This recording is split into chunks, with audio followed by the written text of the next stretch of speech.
Hello guys, अब हम solve करने वाले एक्सरसाइज नंबर 12.3 का क्वेश्चन नंबर 7। ठीक है, तो चलिए शुरू करते हैं। क्वेश्चन नंबर 7 में यहाँ पे आपको बोला गया एन फिगर 12.25। तो यहाँ पे मैंने ये 12.25 फिगर बना रखी है, आप अपने बुक में चेक कर लो, बाजू में बनी हुई है। ठीक है, फिर आगे बोला है A B C D is a square, यानी ए बी सी डी जो है वो आपके स्क्वायर है। ठीक है, ऑफ साइड वो 14 सेंटीमीटर। ठीक है, ऑफ साइड ऑफ 14 सेंटीमीटर, जिसकी जो साइड दी गई है आपको वो है 14 सेंटीमीटर।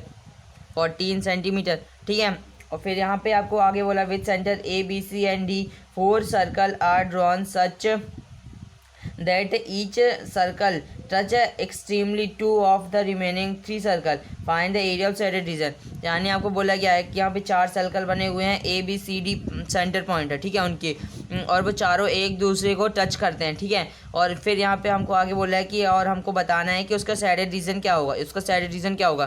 तो अब देखो यहाँ पे आपको एरिया ऑफ सैडेड रीजन हो जाएगा। देखो अगर आप यहाँ पे स्क्वायर निकाल लो, ठीक है, यहाँ पे आप स्क्वायर निकाल लो जिसकी साइड आपको दी गई है, फिर आप उससे माइनस कर दो एरिया ऑफ 4 क्वाड्रेंट को, 1 2 3 4। ठीक है, और क्वेश्चन में देखो आपको बोला गया था कि ये दोनों जो पॉइंट, ये सारे सर्कल हैं एक दूसरे को टच करते जा रहे हैं। ठीक है, तो अब देखो ये इतनी, देखो इतना पूरा जो एरिया है, इतना पूरा एरिया वो आपको क्वेश्चन में दिया गया 40 सेंटीमीटर। ठीक है, 40 सेंटीमीटर। तो अब इसका हाफ, ये हाफ पे बन रहा है ना, तो इसका हाफ वन हो जाएगा आपके पास 7 सेंटीमीटर।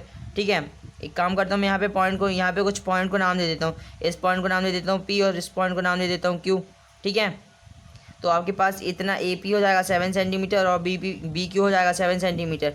बी डी भी आपके पास 7 सेंटीमीटर, क्यू सी भी आपके पास 7 सेंटीमीटर। ठीक है, तो आप साइडेड रीजन ऐसे निकाल सकते हो, area of square minus area of 4 quadrant. ठीक है, तो मैं यहाँ पे फटाफट से कर देता हूँ, area of shaded region, shaded region.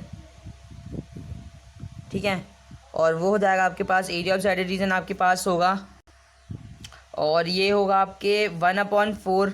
देखो पहले मैं आप पूरा लिखाता हूँ। ये आपके पास ये 4 सेक्टर हैं। देखो आप सेक्टर को क्वाड्रेंट भी बोलते हैं। देखो क्वाड्रेंट हम उसको बोलते हैं जिसका जो थीटा एंगल है वो 90 डिग्री बन रहा हो। ठीक है, जिसका 90 डिग्री थीटा एंगल बनता है हम उसको क्वाड्रेंट बोलते हैं, और या फिर आप इसको सेक्टर भी बोल सकते हो। ठीक है, तो अब यहाँ पे 90 डिग्री होगा। ठीक है, तो मैं यहाँ पे लिख दूँ area of quadrant, area of quadrant. और इंट्रोडक्शन वाली वीडियो ने देखी है तो वो आप ही के लिए है, जल्दी से जाके देख लो क्वाड्रेंट। ठीक है, माइनस। ठीक है, अब आप यहाँ पे माइनस करोगे, किसको माइनस करोगे, यहाँ पे आपके पास एरिया ऑफ स्क्वायर से माइनस करना था एरिया ऑफ क्वाड्रेंट को, है ना। तो एरिया ऑफ क्वाड्रेंट यहाँ पे गलत है, area of square minus area of quadrant, area of quadrant. ठीक है, क्वाड्रेंट। आप यहाँ तो चाहो तो सेक्टर भी लिख दो। ठीक है, और आपके पास जो क्वाड्रेंट है वो पूरे 4 क्वाड्रेंट है। ठीक है, तो एरिया ऑफ 4 क्वाड्रेंट आप लिख सकते हो, या फिर एरिया ऑफ क्वाड्रेंट रहने दो, अपन बाद में फॉर्मूला में यहाँ पे लिख ही देता हूँ 4 क्वाड्रेंट। ठीक है, तो अब देखो एरिया ऑफ साइडेड रीजन आपके पास आ जाएगा area of square, area of square. ठीक है, तो स्क्वायर का फॉर्मूला क्या होता है, वो होता है आपके पास साइड स्क्वायर, साइड का स्क्वायर।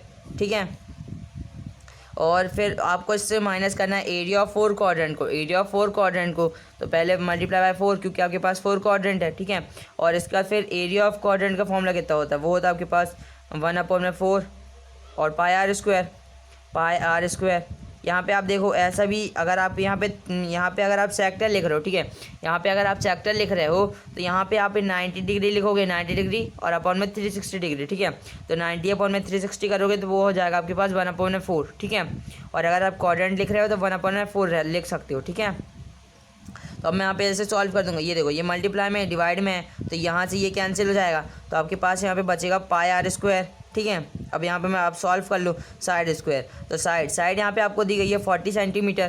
ठीक है, 40 सेंटीमीटर, तो यहाँ पे अब मैं यहाँ पे ऐसे लिख देता हूँ 40 ये देखो 40 का स्क्वायर माइनस, अब यहाँ पे आपके पास है पाई आर स्क्वायर, तो पाई की वैल्यू आपके पास होती है 22/7 और आर। अब यहाँ पे आपके पास रेडियस हो जाएगी ए पी 7 सेंटीमीटर।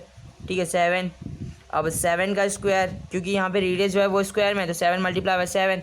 तो अब आपके पास जो 14 का स्क्वायर होता है वो होता है 196, स्क्वायर आपको याद होने चाहिए, माइनस। अब आप यहाँ पे इसको और आगे सॉल्व कर लो, तो इस 7 से ये 7 कैंसिल हो जाएगा, तो अब 22 × आप 7 करोगे तो कितना हो जाएगा, ये हो जाएगा आपके पास 7 2 14 का 4 कैरी 1। ये देखो 22 × 7 करना है ना, तो देखो 7 2 कितना होता है 14 और 4 कैरी 1, फिर 7 2 14 150, तो आपके पास हो गया 154।